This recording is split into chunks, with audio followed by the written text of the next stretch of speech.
Another star-filled night, another full moon, and I wonder where you are. Hola queridos podescuchas, bienvenidos nuevamente a un programa más de Sin Atributos, lo absurdo de la modernidad capitalista. Y en esta ocasión nos encontramos con Carlos Facio, uno de los analistas independientes con mayor prestigio en asuntos político-estratégicos, militares y religiosos en América Latina. Pertenece a la redacción del diario La Jornada y colaborador del Seminario Brecha de Uruguay, docente de la Facultad de Ciencias Políticas y Sociales de la UNAM y de la Universidad Autónoma de la Ciudad de México, catedrático y conferencista en diversas universidades de América y Europa, autor de innumerables artículos y comentarios, folletos y docena de libros, en la que destacan La Cruz y el Martillo, una biografía política del obispo mexicano Sergio Méndez Arceo, Tercer Vínculo, la teoría del caos a la militarización en México, Samuel Ruiz, el caminante, En el nombre del Padre, Depredadores sexuales de la Iglesia, y el reciente libro al cual estamos aquí presentes para comentar y platicar con él, titulado Terrorismo mediático. Y para eso estamos en la mesa Maribel López, Jimena Rodríguez, Raúl Reyes y podemos empezar comentando. Desde hace ya algunos años has venido tocando el término de terrorismo, a propósito de terrorismo mediático y terrorismo de Estado. ¿Qué debemos entender por terrorismo de Estado y terrorismo mediático? ¿Y cómo se relacionan entre ellos, dado que la opinión generalizada y difundida por los mismos medios de información de lo que se conoce como terrorismo tiene que ver con agentes incluso extraños al Estado que atacan a la población y generan terror, como se dio a conocer a partir del famoso 11 de septiembre del 2011? 2001. Bueno, estaríamos todo un día hablando de este tema, porque son dos temas en la pregunta, terrorismo de Estado y otro, terrorismo mediático. Empezaríamos diciendo que el tema del terrorismo en general no se remonta a los atentados contra las Torres Gemelas en 2001, sino que mediáticamente incluso, pero también a nivel del discurso de los poderosos, arranca, digamos, en los años 60, los años 70, sobre todo vinculado desde los medios y desde el poder de Estados Unidos y sus aliados, con las acciones, por ejemplo, de la OLP Palestina en el conflicto palestino-israelí. Muchas acciones que hacían los palestinos eran consideradas como acciones terroristas. Por esos años también aparecía la ETA. ¿Y de qué se trata el terrorismo? Hay distintas definiciones. El terrorismo es un método que emplea la violencia para generar miedo, un miedo paralizante en la población. El terrorismo, entonces, enfatizo, es un método de lucha. Es una forma que se utiliza, pero no puede ser asimilado, como se hace después del 11 de septiembre, a una organización, Al-Qaeda, similar a un ejército. Es decir, cuando hay una guerra, hay dos ejércitos enfrentados, y la guerra al terrorismo de la administración Bush Jr. no fue tal, porque no puede la superpotencia militar mundial pelear contra una organización que simplemente utiliza la violencia como un arma, ¿no? Desde aquellos años, en los años 70, por volver un poco a la historia, en el Washington Post y New York Times, es decir, los diarios principales de Estados Unidos, que ya llevaban la guerra al terrorismo contra los terroristas, entre comillas, entonces, eran terroristas los Tupamaros de Uruguay, los Montoneros de Argentina, la OLP Palestina y otras organizaciones, Al-Fatah. Años después aparecería Sendero Luminoso. Sin embargo, ya en 1979 hay un texto de Noam Chomsky en donde analiza la prensa de Estados Unidos, la prensa occidental, y él habla de que existe un terrorismo al por menor y un terrorismo al por mayor. Terrorismo al por menor es justamente este que se asimila a pequeños grupos que utilizan la vía de la bomba, los carros bombas, para enfrentarse, digamos, al poder del Estado, un poder normalmente con una fuerza militar superior. Pero en ese mismo libro él dice que hay un terrorismo al por mayor que genera muchas más víctimas que sumadas todas las que generaba el IRA irlandés, la ETA, los Tupamaros, los Montoneros, el Sendero Luminoso, es decir, todas las víctimas de estos que genéricamente se denominan como grupos terroristas son una ínfima parte de lo que Chomsky, Noam Chomsky, plantea como terrorismo al por mayor. Y en ese tiempo él analiza, por ejemplo, al Estado argentino, es decir, a la dictadura de Jorge Rafael Videla, que en un tiempo de 6-7 años generó 30.000 muertos y 15.000 desaparecidos. Es eso lo que cuantifica y suma, si le sumamos a Argentina, a Chile, a la dictadura uruguaya, a la dictadura brasileña, a la dictadura de América Latina, eso es lo que él denomina el terrorismo por mayor. Sin embargo, mediáticamente, esa prensa de Estados Unidos y las que le repiten en el hemisferio no consideran ni la tortura, ni las ejecuciones sumarias, ni la desaparición forzada de personas que practican estos regímenes como un acto terrorista, sino que lo tratan de encubrir como que eso ocurre en respuesta a, como represalia a, como una forma de retaliación, ¿no? Como cada vez que, por ejemplo, una organización palestina dispara un pequeño cohete que apenas se alcanza a llegar a las casas que están más en la frontera, digamos, del lado israelí y genera de repente que se caen 3 ladrillos, Israel responde ametrallando con aviones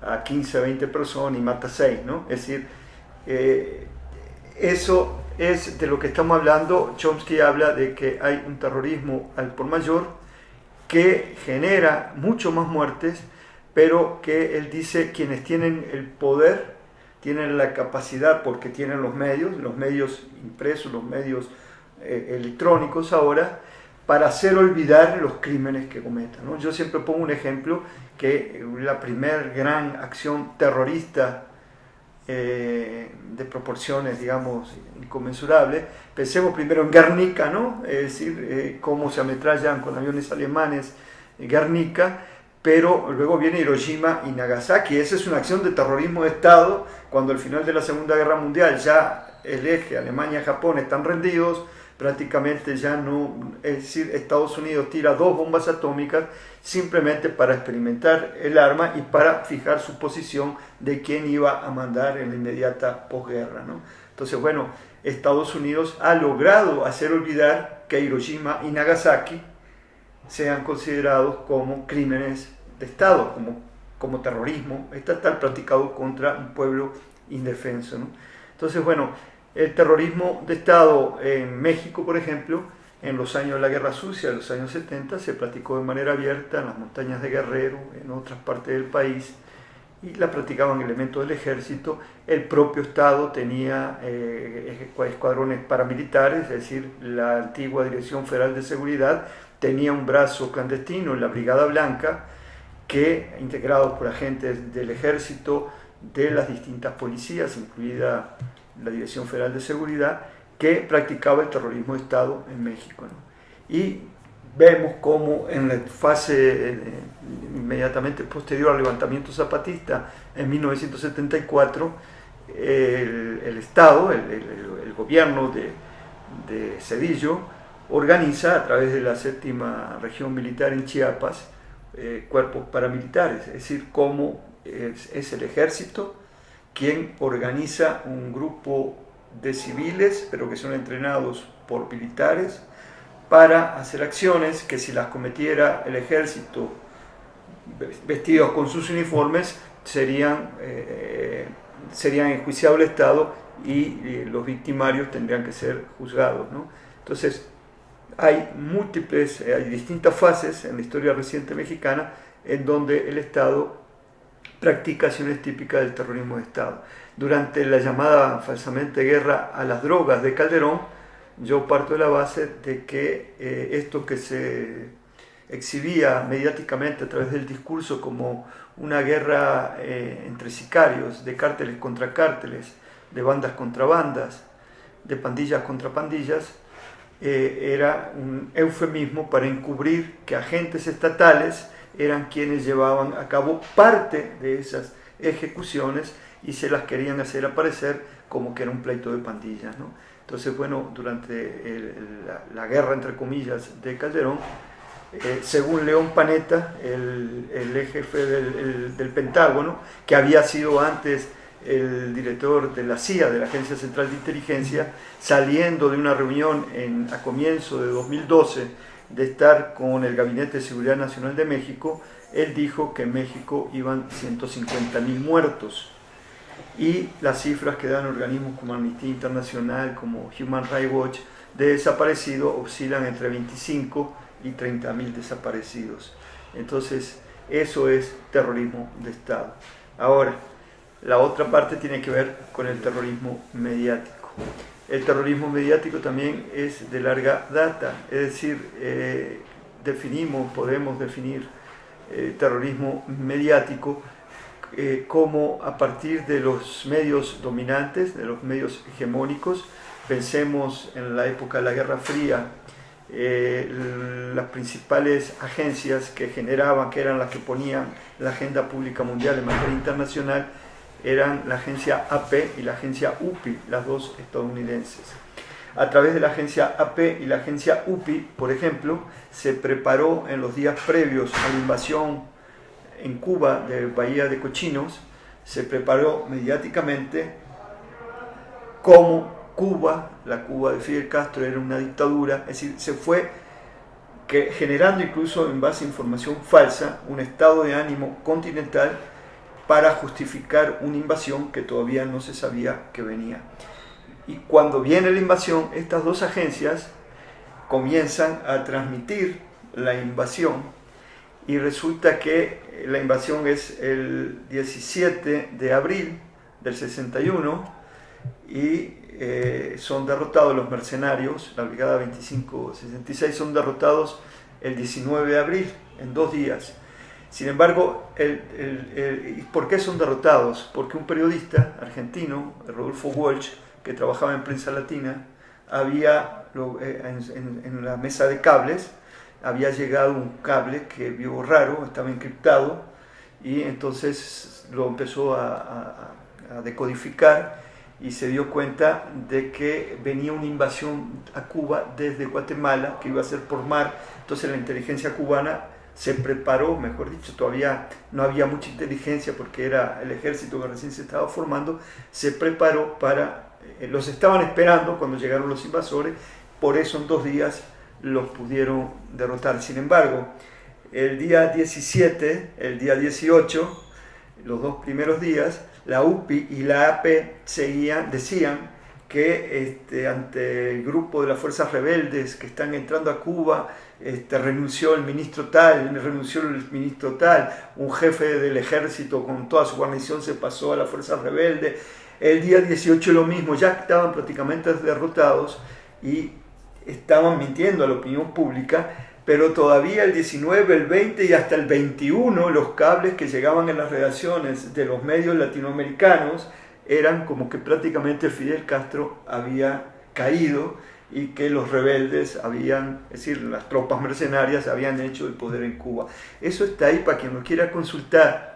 Bueno, ahí estamos hablando que las 2 principales agencias del momento, todavía no existía CNN, Televisa no le daba cobertura a esas cosas,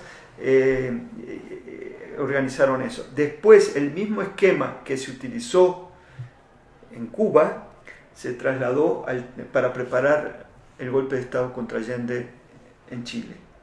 Es decir, hay matrices, hay esquemas que yo tengo publicado en otro texto, en otro libro, como, digamos, hay manuales que tienen que ver con la actuación de los medios para preparar determinadas situaciones, ¿no? Entonces, lo mismo ocurre en la guerra de los contras contra Nicaragua sandinista, por ejemplo, para tratar de desbloquear ayuda del Congreso de Estados Unidos para la guerra contra Nicaragua sandinista, lo que se propala a través de los grandes medios es que los sandinistas tienen aviones MiG 29 de la Unión Soviética, que tienen la capacidad para, despegando de Managua, venir a Texas y bombardear los pozos petroleros, ¿no? Entonces, al dar eso, que era una mentira, se prepara la opinión pública de Estados Unidos para tomar acciones contra Nicaragua sandinista, ¿no? Entonces, bueno, esto nos lleva a lo más reciente, que es cómo en el caso de las Torres Gemelas se prepara, después de invadir Afganistán, el próximo objetivo es Irak, y cómo se utiliza el tema de las armas de destrucción masiva para poder generar un clima a nivel internacional de que es necesaria la invasión. ¿Cómo se relacionan estos dos temas aquí en México? ¿A partir de qué momento se empieza, digamos, más fuerte este terrorismo, tanto mediático como de Estado, aplicado en México?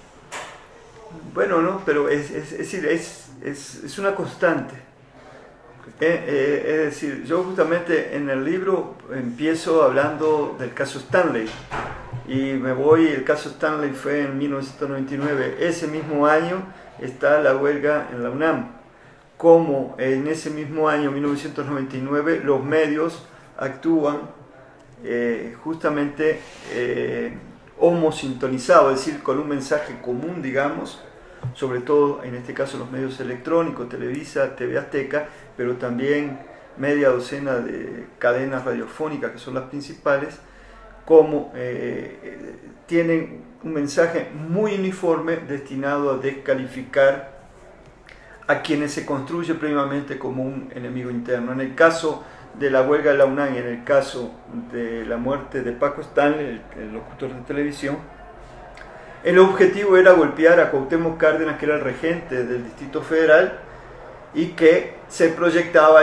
ya como uno de los principales aspirantes a ganar las elecciones del año 2000, ¿no? Entonces, ahí yo lo que describo es cómo, por ejemplo, hay una matriz, en el caso de Stanley, que está dirigida a tratar de generar un clima de histeria colectiva en la población. No hay un contexto, no hay historia, no se dan antecedentes, simplemente lo que se busca es, a partir de un hecho, que fue un hecho, la muerte de Stanley fue un típico ajuste de cuenta entre mafiosos, es decir, él distribuía cocaína y se quedó con alguna deuda y por eso lo mataron. Sin embargo, el propio presidente de TV Azteca, sí, Salinas Pliego, ese día se puso de comandante en jefe en la emisora y él mismo salió a dirigir a todas sus huestes en una campaña de linchamiento mediático contra el jefe de gobierno del Distrito Federal, Cuauhtémoc Cárdenas, eludiendo el problema de fondo, que era en qué estaría metido Paco Stanley e incluso adentro de su televisora, es decir, cómo distribuía la droga dentro del canal, ¿no? En el caso de la huelga de la UNAM era lo mismo, ¿no? Es decir, cómo todo el peso del Estado a través de la Secretaría Política, que es la Secretaría de Gobernación, se orquestaba a las fuerzas vivas, al empresariado, a los obispos católicos y protestantes, que son los abajo firmantes que cuando lo hacen, grandes empresarios, industriales, obispos, gente importante en la sociedad, ellos firman siempre por todos los mexicanos, ellos hablan en nombre de la patria, se envuelven en la bandera, ellos nos representan, ¿no? Entonces, todo el peso del Estado, a través de los medios, se dirigió contra un grupo de estudiantes que lo que habían tratado era de enfrentar justamente lo que ya era el comienzo o una fase primaria de la privatización de la enseñanza que nos conduce hasta nuestros días, cuando está el paro del magisterio en el Distrito Federal, ¿no? Es decir, esos dos elementos tienen un mismo tratamiento y hay terrorismo mediático, porque justamente lo que hacen los medios es identificar un enemigo, no ven las causas, simplemente quien protesta contra el sistema es identificado y golpeado. Podríamos ir al caso Atenco, podríamos ir en su momento también al levantamiento zapatista en 1994, es decir, como decía la entonces subsecretaria de Gobernación, Socorro Díaz, el día 2-3 de enero de 1994, bueno, estos tienen que ser extranjeros, residuos de las guerrillas centroamericanas, porque en México siempre hubo pobreza y los indios nunca se han levantado, ¿no? Entonces, bueno, hubo toda una manipulación, hasta el propio Octavio Paz, ¿no? Lo montaron al barco, pero ya después, antes de morir, 3-4 meses después, el propio Octavio Paz reivindicó el estilo de su comandante Marcos, es decir, pero hubo toda una campaña, digamos, de estigmatización del zapatismo, que sigue, digamos, a lo largo de todas las negociaciones de paz, ya, y de los acuerdos, las negociaciones que iban a concluir con la firma de los acuerdos de San Andrés, cuando Zedillo se echa para atrás, ¿no? Y vemos que es el mismo tratamiento, ¿no? Es decir, lo mismo cuando aparece el EPR, lo mismo cuando aparece, que es algo que yo en el libro trato de manera muy extensa, todo el tema del desafuero, pero con el antecedente de los videoescándalos, ¿no? Es decir, los videoescándalos es parte de esta acción de terrorismo mediático, porque en el caso de los videoescándalos, el que hacen con el hombre de las ligas, hay todo un montaje muy bien preparado, cuyo objetivo no es tanto golpear a Bejarano, sino golpear a López Obrador, ¿no? Y entonces lo mismo ocurre durante el desafuero, y hay una gran campaña de terrorismo mediático cuando se aproxima ya la fase de la campaña. Se identifica una matriz de opinión que es AMLO un peligro para México, pero en torno a esa campaña hay mucha desinformación, incluida la mentira, ¿no? Entonces, a esto es lo que nosotros hablamos de terrorismo mediático, cómo se incluye la mentira como un arma de guerra, ya sea en un conflicto bélico o ya sea en una situación de una elección, que se ve que para la plutocracia mexicana, la de 2006, 2012, es decir, ni siquiera un personaje, digamos, de corte socialdemócrata le es permitido llegar por la vía electoral a gobernar, ¿no? Es decir, no tienen confianza que lo puedan controlar como han controlado a Zedillo, a Fox, a Calderón, ¿no? Profesor, sabemos que el uso de la propaganda es estratégico, ¿no? ¿Cómo es la relación del uso de esta propaganda en el terrorismo mediático? ¿Cómo se ha usado? Bueno, justamente todo es propaganda. En estos días, para graficarlo, ayer o anteayer, en todos los diarios salió Peña, Enrique Peña, ¿no? Que está Carlos Pinos, salió ahora que muy bien vestido, de camisa y un pantalón fino, con el agua hasta las rodillas prácticamente, en un río ahí en Guerrero, ¿no? Va muerto de la risa con un joven y va con más cara de preocupación el gobernador, que está un poco obeso, y más atrás Osorio Chong. Se ve que no le hace mucha gracia tener que andar haciendo este montaje mediático para presentar a Peña Nieto como un tipo que realmente está interesado con los damnificados en solucionar los problemas que generaron la Ingrid y el Manuel, ¿no? Estos dos fenómenos meteorológicos.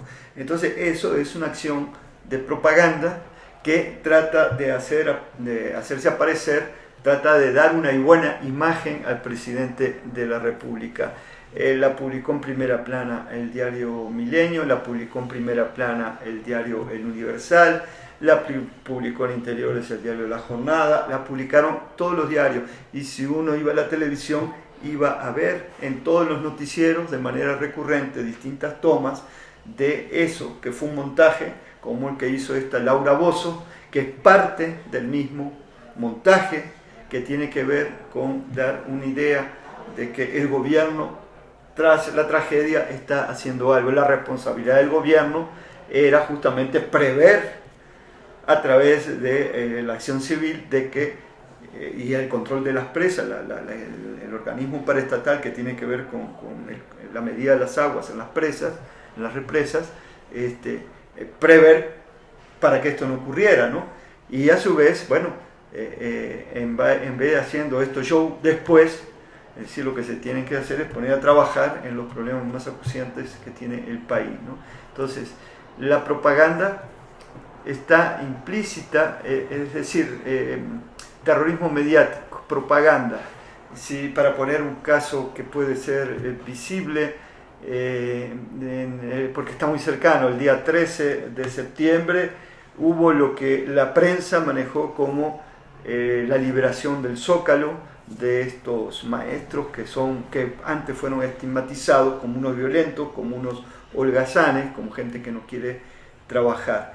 Si se acuerdan, como a las 2 de la tarde del día 13, cuando desde 2 días antes se venía hablando del desalojo de los maestros, que iba a actuar la fuerza pública, se les dio un ultimátum, que a las 4 de la tarde, el ultimátum se dio como a las 2, que a las 4 de la tarde iba a entrar la fuerza pública a desalojarlos.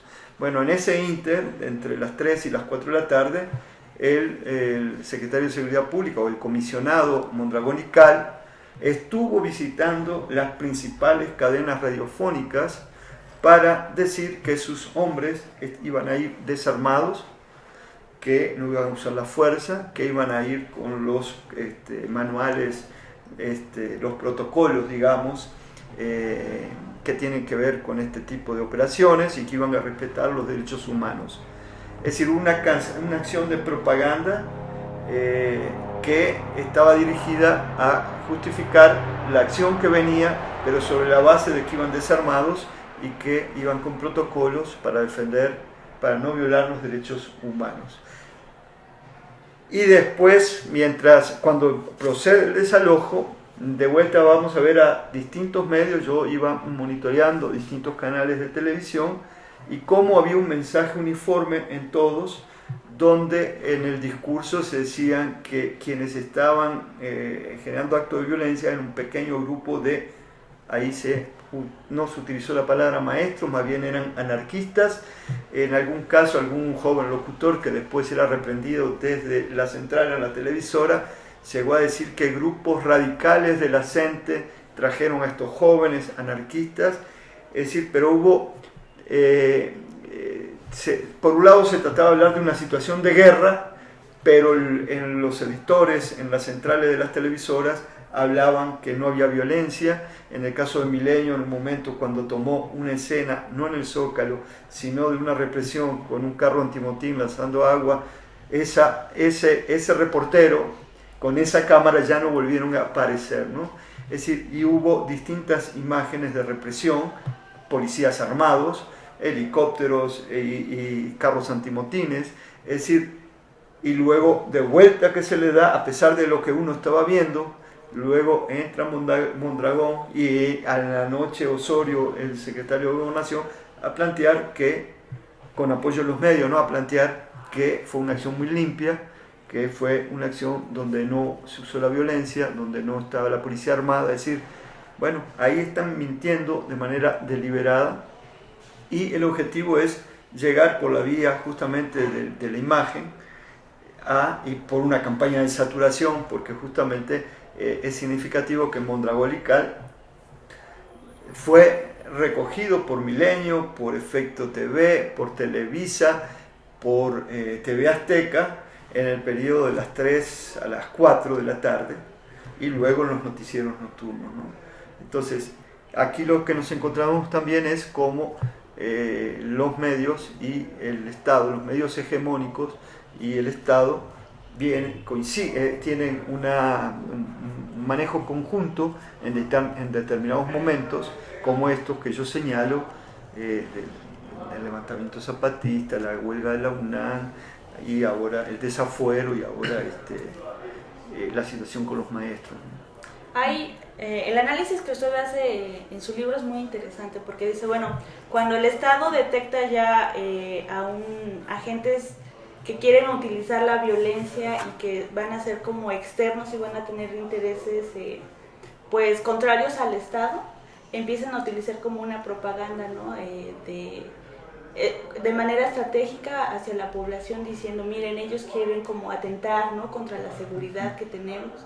Y por ejemplo en México, ¿a qué lógica parece responder este uso de la propaganda o terrorismo mediático por parte del Estado mexicano? Bueno, es que normalmente hay mucha propaganda, hay mucha publicidad, hay poca información, ¿no?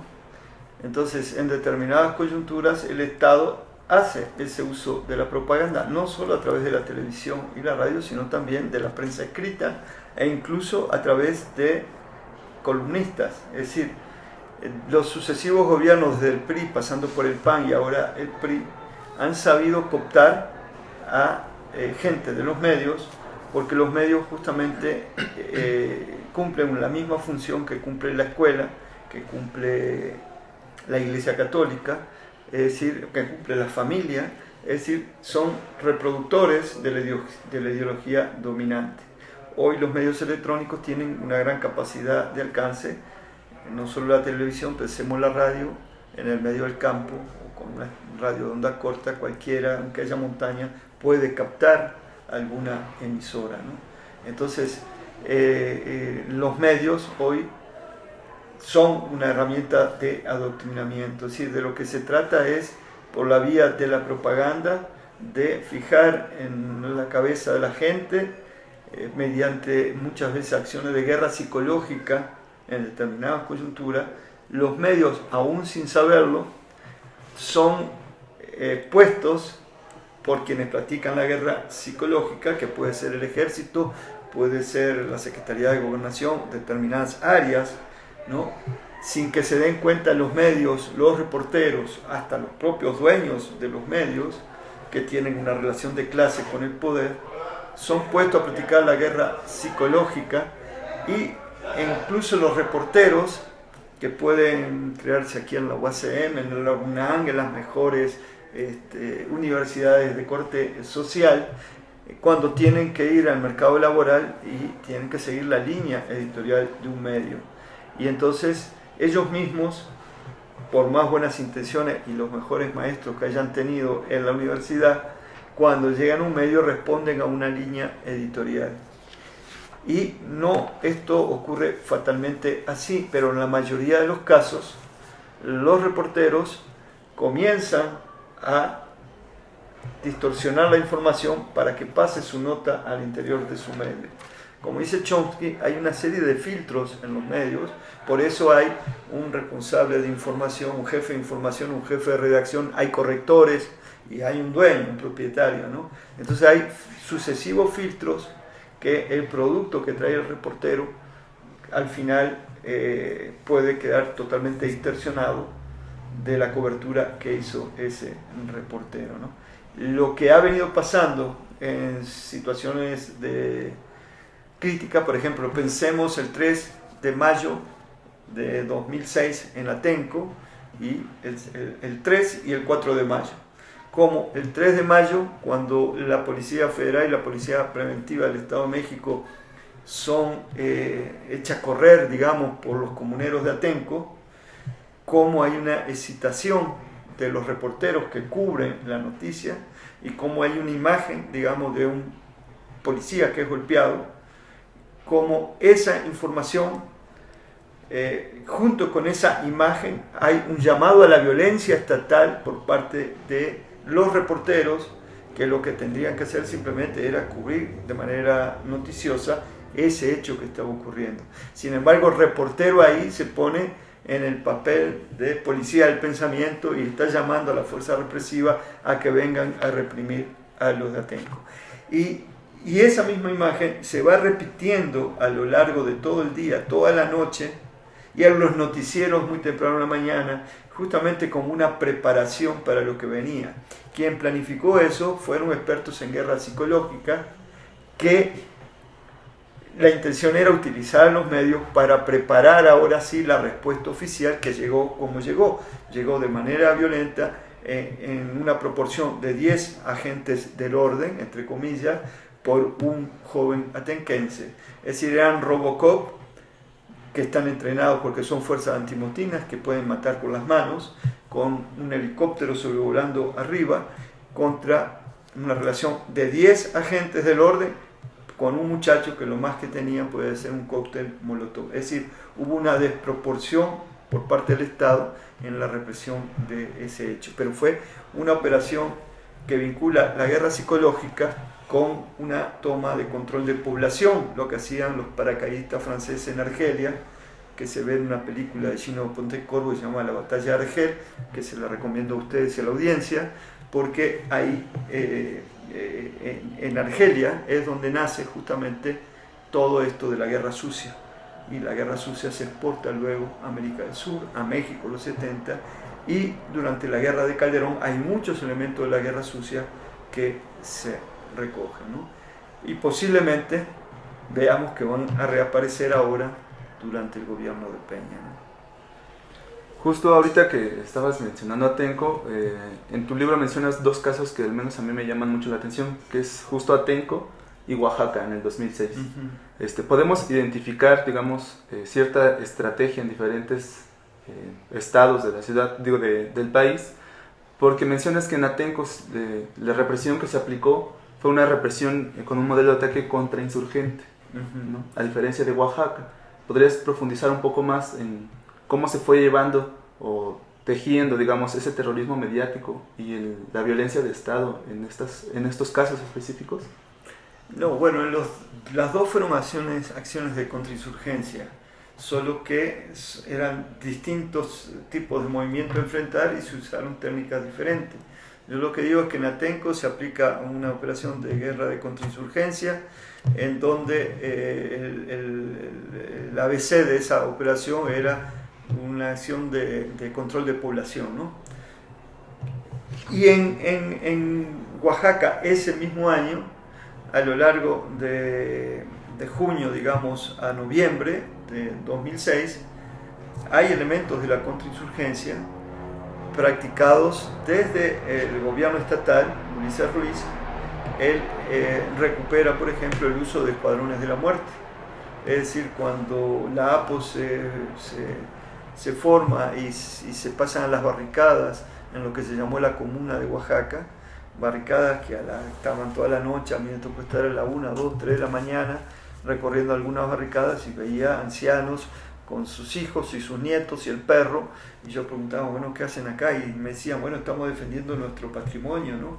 Contra el tirano Ruiz. Bueno, a esas barricadas llegaban en la noche lo que se llamó la Caravana de la Muerte, y hubo un promedio de 25 muertos. De los 25 muertos, 20 fueron justamente de uniformados, pero vestidos de civil, es decir, parte de la policía estatal que andaba de uniforme de día y de noche salía de civil a matar gente en las barricadas, ¿no? Entonces, ese es un elemento típico de la contrainsurgencia. Ahí se preparó a la Marina, ahí intervino la Marina de Guerra, ahí intervino la Policía Federal, intervino las fuerzas estatales. Quien no quiso intervenir, aunque debe haber tenido agentes encubiertos, fue el Ejército, porque el comandante jefe del Ejército, el secretario de la Defensa, en ese momento le pidió a Fox que le diera la orden por escrito, y Fox no se la quiso dar. Entonces quienes actuaron fueron los marinos, ¿no? Entonces también en Oaxaca hubo una acción de contrainsurgencia, es decir, no es que haya solo un esquema, sino que, y parte en los dos casos, y contra López Obrador también, es decir, que se confunde, digamos, se difumina lo que puede ser una operación de guerra psicológica. Es decir, aparentemente incluso en un conflicto político no debería aplicarse una operación de guerra psicológica, sin embargo muchas veces se aplica. Pensemos, por ejemplo, después de la insurrección zapatista viene una larga fase de negociaciones. En esa fase de negociaciones, me acuerdo ahora que, por ejemplo, quien fue el ángel de la dependencia, le llamé alguna vez, que era Ángel Gurría, que había sido el secretario de Hacienda y el negociador de la deuda externa, que entregó al país, luego fue secretario de Relaciones Exteriores, y en una fase de las negociaciones de los zapatistas con el gobierno, él, como era el responsable de dar la imagen exterior a través de las embajadas de lo que pasaba en el país, decía que en México había una guerra de tinta e internet. Es decir, como que en México no había guerra, que el zapatismo solo estaba enclaustrado en 4 comunidades, pero eso era parte de la guerra psicológica a través de los medios, justamente para tratar de vencer en la mesa de negociaciones a los zapatistas. Es decir, que sin tirar tiros también el conflicto se sigue librando en la mesa de negociaciones, ¿no? Y en la mesa de negociaciones se trataba de derrotar en toda la línea desde el Estado a los zapatistas, ¿no? Entonces, la propaganda pues está presente en todo esto, y yo ponía el ejemplo ahora como hay una gran acción de propaganda de Peña Nieto en el marco de las inundaciones, ¿no? Como en la fase previa, a su vez, en el conflicto con el magisterio democrático, el Estado está haciendo una campaña de linchamiento mediático, campañas de saturación, cuyo objetivo es estigmatizar a los maestros, criminalizar la protesta, con el objetivo de hacer pasar de manera vertical desde arriba una contrarreforma en materia educativa que tiene poco de educativa y tiene mucho de reforma laboral, es decir, de contrarreforma laboral. Lo que intenta Peña, que no es su proyecto, sino que es el libreto que la Organización para el Comercio y el Desarrollo Internacional, la OCDE, viene manejando desde hace 25 años, y que obtiene el apoyo de Televisa a través de Mexicanos Primero y la película de Panzazo de Loré de Mola. Es decir, cómo hay toda una fase de propaganda previa a través de una película de Televisa de Panzazo, para que cuando llegue Peña ya tenga avanzado el camino para que pueda meter presa a la Gordillo, al Baster Gordillo, para decir el sindicato es corrupto, y entonces tratar de introducir con mano de seda una contrarreforma laboral revestida de educativa, ¿no? Sí, todo eso, digamos, es lo que encubre la propaganda, ¿no? Y ahora estamos ya entrando a la fase represiva. Ayer, en estos días, parece que el secretario de Educación, Chaufet, que es uno de los responsables intelectuales de la matanza de Acteal en Chiapas en 1997, pero el Chaufet anda muy activo, y ayer fue al Senado, al Congreso, a decirle a los diputados que nadie se está preocupando por los niños, y diciendo que los gobernadores en los estados tienen que aplicar la ley y echar a todos los miembros del magisterio que han faltado 3 días, ¿no? Es decir, eso es parte de la campaña de propaganda del gobierno contra los maestros. En este caso nosotros decimos que es lo que llamamos la construcción social del miedo, ¿no? Es decir, la plutocracia, la oligarquía, utiliza hoy al presidente de la República como un empleado, como un administrador, como un gerente al servicio de sus intereses, y al Parlamento también como empleados, para que le cuiden sus intereses. Entonces, a través de los medios se sacan toda una cartera, 5 iniciativas que la puede hacer Peña ahora, después de que vino la falsa guerra de las drogas de Calderón, que estaba justamente destinada a generar un miedo, terror paralizante en la población, porque fíjense, la guerra de Calderón se da en 2007, en enero, diciembre de 2006, él saca al ejército de los cuarteles y los pone supuestamente en una guerra de las drogas. Pero justamente lo que venimos hablando es que en 2006 hubo un Sicarza, un Lázaro Cárdenas de las Truchas, en abril o en marzo, donde un grupo de obreros de esa metalúrgica, paraestatal, se enfrentaron de igual a igual con agentes de la Policía Federal y agentes de la Policía Militarizada del Estado de Michoacán. Después vino Atenco, después vino el conflicto de meses de la APO, en el medio hubo todo el tema del fraude electoral, el fraude de Estado continuado, donde se forma un movimiento de resistencia civil pacífica de magnitud. En ese mismo año está la otra campaña del EZLN, y por ahí andaba el EPR un poco golpeado, pero ahí de vez en cuando hacía acciones de propaganda. ¿Qué quiero decir con esto? Que en 2006 había en el escenario mexicano un cúmulo de fuerzas sistémicas y antisistémicas, sistémicas que por la vía electoral el movimiento de López Obrador quería acceder al gobierno y formó un amplio movimiento de resistencia civil pacífica contra el fraude electoral, y había movimientos antisistémicos como el ZLN, como el EPR, que también tenían sus marcos de influencia. Habían experiencias como la de Atenco, como la de la comuna de Oaxaca, que nos estaban hablando de un despertar de sectores que antes no habían participado en las luchas sociales, pero ya con determinadas formas organizativas. Quiero decir, 2006 había un avance de fuerzas populares a nivel organizado que por distintas vías querían un cambio en una parte mayoritaria, un cambio de estructuras sobre lo que está hoy diseñado en México. Entonces, la falsa guerra a las drogas de Calderón, en realidad, Calderón, es mi hipótesis de trabajo, fue puesto en Los Pinos justamente para generar un clima de violencia tal que llevara a una paralización de las luchas sociales por la vía del miedo. Si ustedes recuerdan, es en 2008, o sea, ya en el segundo año del mandato de Calderón, cuando comienzan a aparecer ya de manera sistemática cabezas de degollados, gente colgada de los puentes, los 25 cuerpos muertos y maniatados con el tiro de gracia en la Marquesa, a 20 kilómetros, 15 kilómetros del Distrito Federal. Es decir, vienen en 2008 las granadas en Morelia, es decir, una serie de acciones que no eran parte del manual, digamos, de la metodología que usaban los grupos que se dedican a los negocios criminales.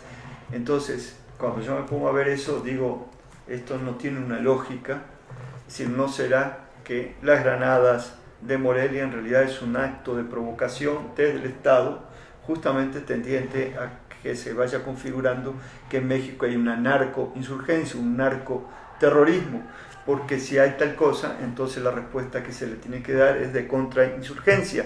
Si nosotros pensamos que en 2007 aterriza la iniciativa Mérida, que es un apoyo vía instrumentos militares y policiales para la represión, entonces podemos ir hilvanando la política de Calderón con el objetivo de la iniciativa Mérida, y si lo ponemos que en 2006 confluyen una serie de movimientos sociales que quieren un cambio radical, entonces vemos que puede tener lógica este discurso de que esta violencia, que no era típica de los grupos criminales, en realidad es una violencia del Estado que aparece encubierta como si fuera propia de los traficantes de droga, de los que se dedican a actividades criminales, ¿no?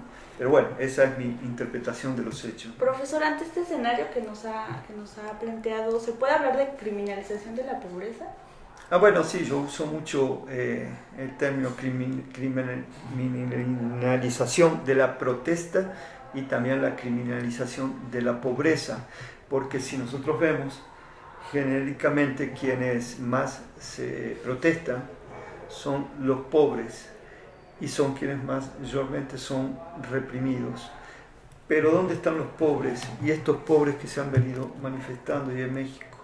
Bueno, parte de estos pobres pueden estar en La Parota, pueden estar en Viricuta, pueden estar en las montañas de Guerrero, o en Chiapas, o en Oaxaca, y resulta que esto se inscribe entonces en realidad en una guerra que llamamos la guerra por la territorialidad de la dominación.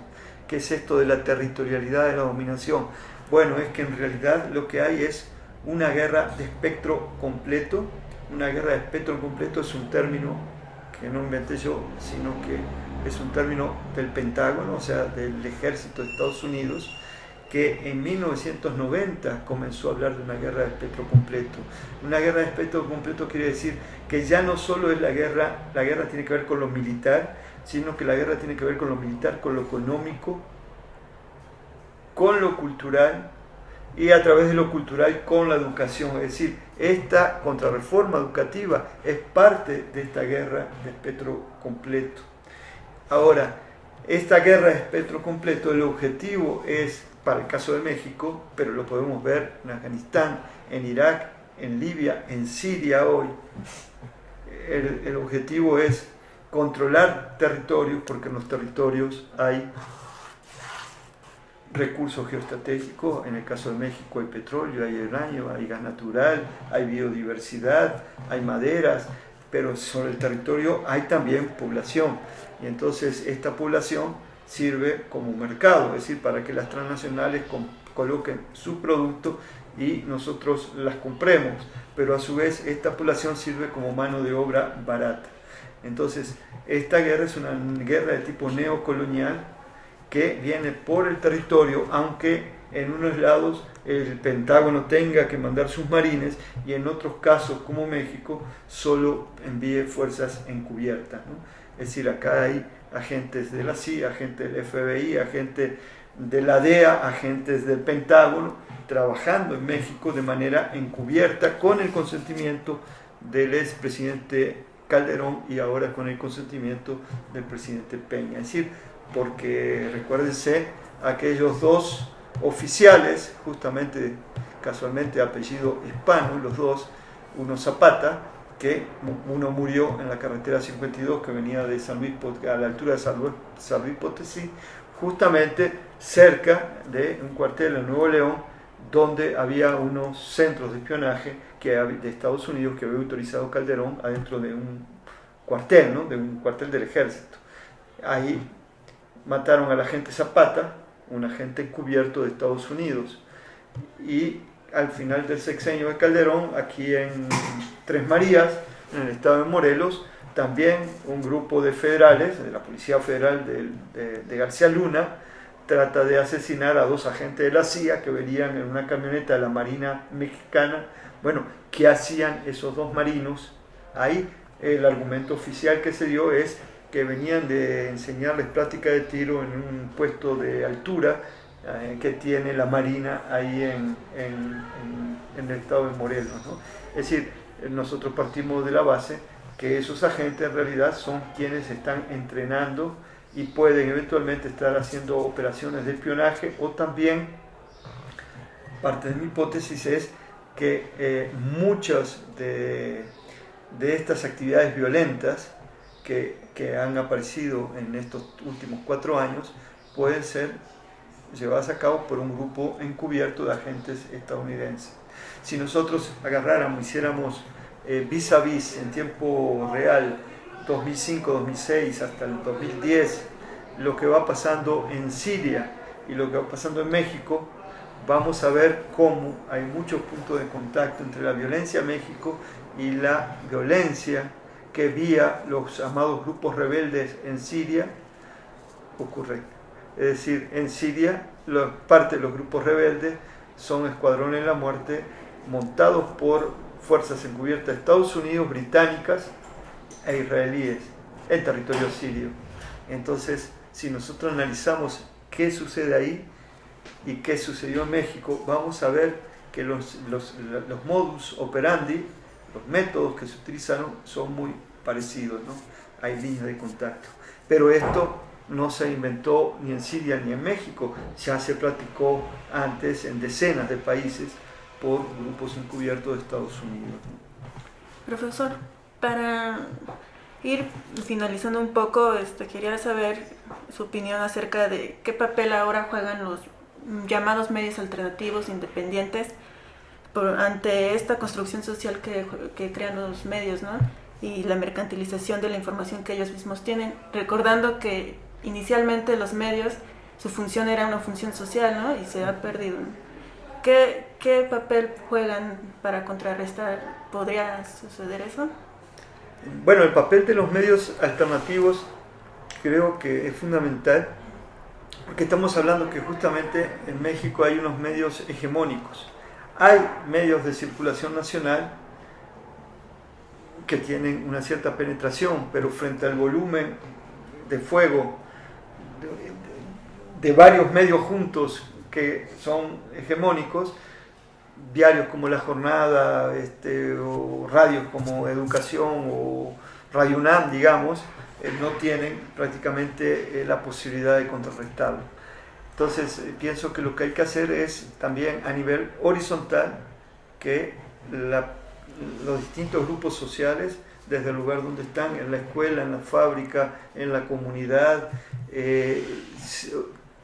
tengan la forma, por ejemplo, las radios comunitarias, ¿no? Tienen que tener un papel cada vez más importante en la sociedad, pero justamente desde el Estado se trata de limitar el alcance de las radios comunitarias. Entonces, lo que hay es que organizarse de dos maneras, es decir, una para exigir al Estado que cada vez se dé medios a la sociedad que se organiza a distintas vías. Claro, eso es muy distinto, muy difícil que del Estado se conceda si no hay una presión muy fuerte de abajo.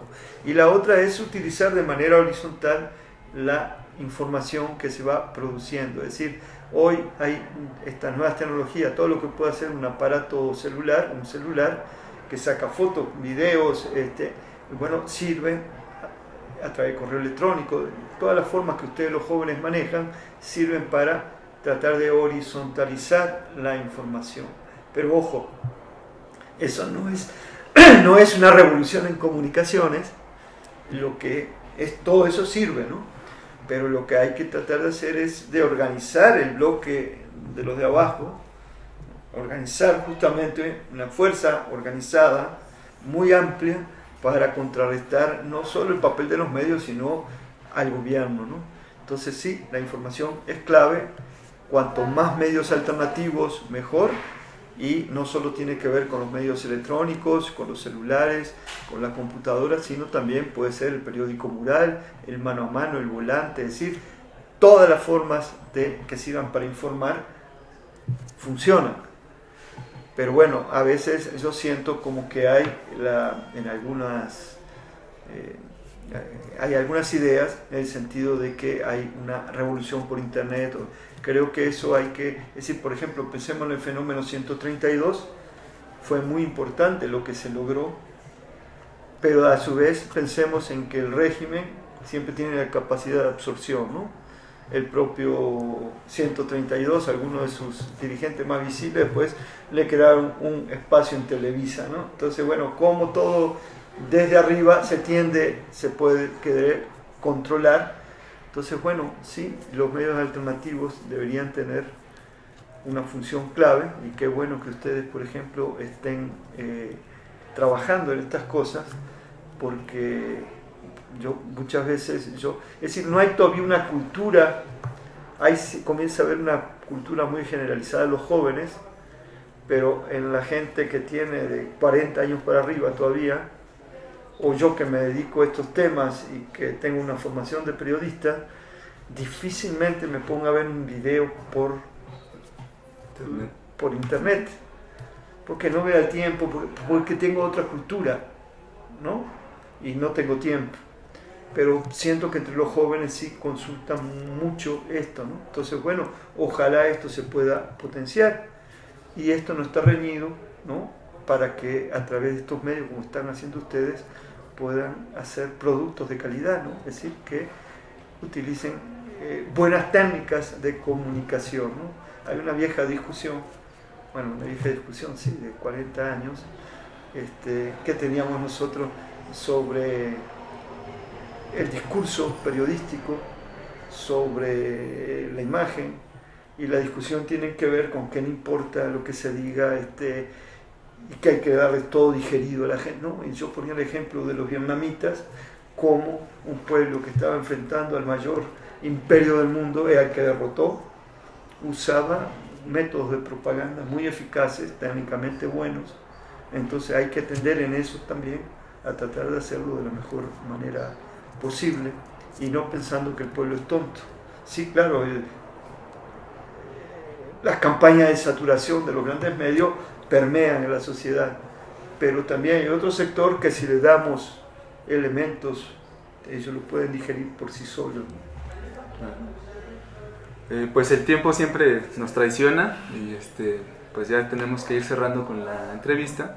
Entonces, pues sí, ¿tiene algo más que agregar que quede grabado? No, bueno, un saludo a la audiencia de ustedes, un gusto conocerlo y poder estar platicando con ustedes, porque si abro otro espacio con otra idea, nos vamos a ir media hora más y no van a poder... Eso queda para otra entrevista. Eso da pauta para una segunda parte de la entrevista. Muchas gracias, profesor. Bueno, al contrario. Muchas gracias también a nuestros podescuchas y pues nos vemos hasta pronto. Hasta Bye. luego.